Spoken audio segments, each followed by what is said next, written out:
Welcome back to Riding Bikes in San Diego. We are on Camino Del Rio South, and I wanted to take this ride and show it to you. I feel like maybe I've done it before, I'm not sure, but I wasn't telling you about it when I did it. We're riding here, and this is where Matt Keenan was riding when he was killed by a driver who crossed the double yellow line and hit him head on. Her name was Melissa Gonzalez. She got 3 years of probation and a suspended license. I think she spent 4 days in jail, and that's the penalty for killing somebody with your car, at least in San Diego and the rest of the United States. But we're pulling up on his ghost bike now. And I stopped here and I made a short a few days ago that you might have checked out, but somebody burned the ghost bike. You see, that used to be a complete bike, and now it's been burned, and the banner is shredded and melted, and it's really just a tragedy. You know, as if it wasn't bad enough that the person who died here, the memorial has been vandalized. See right here, this is where the driver crossed the double yellow and smashed right into him. He was wearing, high vis and headlights and everything.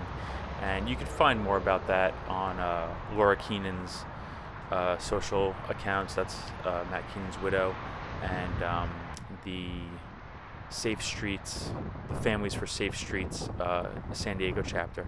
But I just wanted to show it to you. And then I'm riding on here, and I mean, look at these conditions.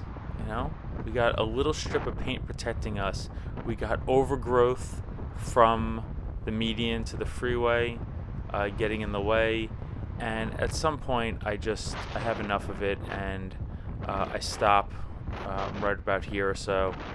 And we have an app in San Diego called Get It Done. It's where you can photograph things around the city and take pictures and upload them into a system and just create a log, a report for something that you notice. So I'm stopping and doing that right now, just saying that the brush needs to be cleared out of the bike lane, and it takes a minute, so I'm just going to speed through it real fast. I mean, if we're being honest, it takes more than a minute. It takes a couple of minutes to log something, because the system is so tedious, and then it looks for a GPS signal, and it's a little cumbersome. So, and then sometimes you open up these reports and they get closed like 10 minutes later, even though nothing was done. So that's an unpleasant outcome that's possible also. But we're riding on here, and this is a strange road. This is a road with some car dealerships on it, and there's a little shopping center coming up that has a dispensary and a gym, and I mean, it's useful space. I guess they're putting in some sort of Home Depot down here, not to be confused with the Home Depot that's just a couple of miles back in the other direction. There's a hotel coming up here, but this is kind of a necessary road. As horribly designed as it is, this is a necessary road, because crossing the freeway back where we started is of course treacherous. And unfortunately, when I get to the end of this, you'll see that there's not an easier way to cross the freeway. But this is a good road to take if you'd rather cross, I guess, a calmer interchange on the freeway than the one at Texas Street and the 8. It's a design that is devoted to the car. It's built around the car. My wife has been walking much more lately, and a couple of weeks ago she wanted to take a walk down to the Costco. We were going there for some errands and meeting somebody for lunch at a nearby restaurant there, and she said, "Hey, do you mind if I walk?" I said, "No, not at all. Of course, we'll pick you up and drive down there, me and the child." And we did that. And she was like, it's really hard to cross over the freeway when you're on foot. Like, I never noticed the distance between, the freeway, just getting over that. And I feel like when you get out of a car, you start to see how much space we really devote to cars. So I made it through the interchange over here, and we are going over the interstate right now. And I mean, there's this little, I wouldn't even call this a bike lane. This is a gutter. I mean, it's it's a bit absurd, but it's the only way over the freeway.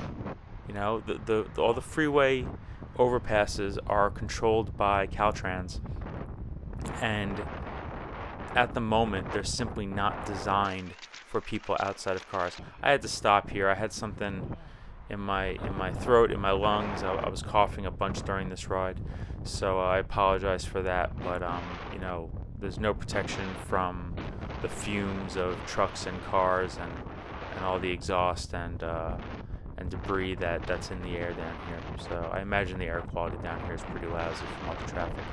I had some green paint for about half a block there, and then I'm gonna move over here where there's a little more green paint for maybe 20-30 feet, and then I want to make a left here actually, but because I'm coughing a bit and because it's a little labored, I'm gonna dip over to this corner and then drop down, and I'll go straight from there.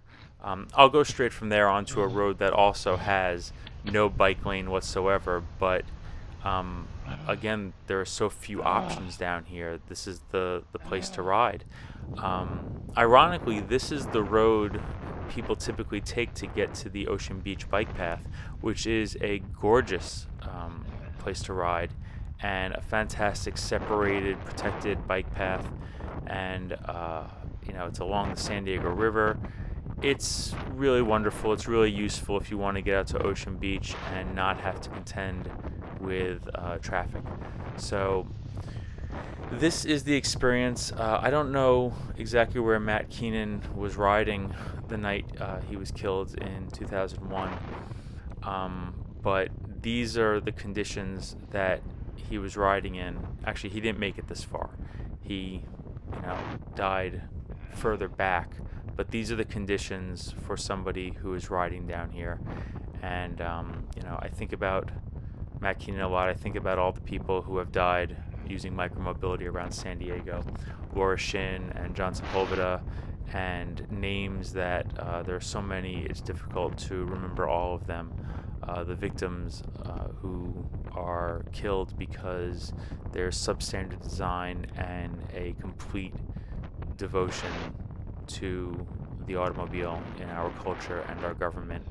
And I hope we get past that. And until we do, I am just going to drive less and ride a bike. Thanks for coming along with me, folks.